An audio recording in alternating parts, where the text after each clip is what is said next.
est pour moi l'occasion de saluer une terre de culture, de musique, et il est impossible de résumer en quelques minutes la richesse et la diversité de ce patrimoine. Aux racines de l'identité musicale algérienne, il y a bien sûr l'héritage arabo-andalou avec ses trois écoles, l'école Garmati de Tlemcen qui se réclame de Grenade, Sana'a d'Alger, héritière de Cordoue, et Malouf de Constantine dont la filiation est à Séville.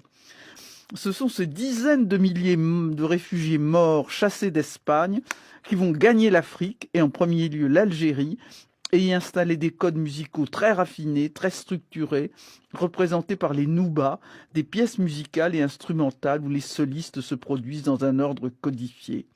L'Algérie est donc une terre de musique classique, mais elle est aussi, surtout, un incroyable réservoir de musique populaire qui s'est nourri de traditions rurales, qui ne renie pas le classique arabo-andalou comme dans le charabi. Mais c'est surtout sur le rail que je voudrais insister. Il trouve ses racines au XIXe siècle dans le bédoul, apparu en Oranais, et dont la figure marquante est Mesfa Ben Brahim, qui voit un chanteur soliste accompagné par un tambour et deux flûtes. Le bédoul donne naissance au rail au XXe siècle. La caractéristique du rail est de s'imposer sur des textes forts. D'ailleurs, rail signifie opinion, point de vue. Le poète donne son avis sur des thèmes profonds, en n'hésitant pas à pratiquer des mea culpa. Si le rail est né dans l'Oranais, il conquiert très vite toute l'Algérie avec ses deux figures emblématiques que sont Cheikh Hamada et surtout Cheira Rimiti.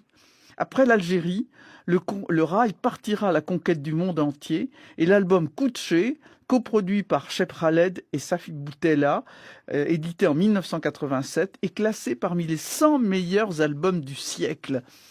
Le métissage se fait alors avec toutes les musiques et chacun connaît la collaboration entre Cheb Khaled et Jean-Jacques Goldman pour Aïcha. Mais c'est surtout l'incroyable personnalité de Cheira Rimiti qui fascine. Née en 1923, près de Sidi Bel Abbès, elle a composé plus de 200 chansons, un véritable réservoir en hommage à cette grande dame de l'identité algérienne qui sut puiser dans toutes les cultures sans jamais renier la sienne, une de ses plus belles chansons, La Baie d'Alger. Merci beaucoup.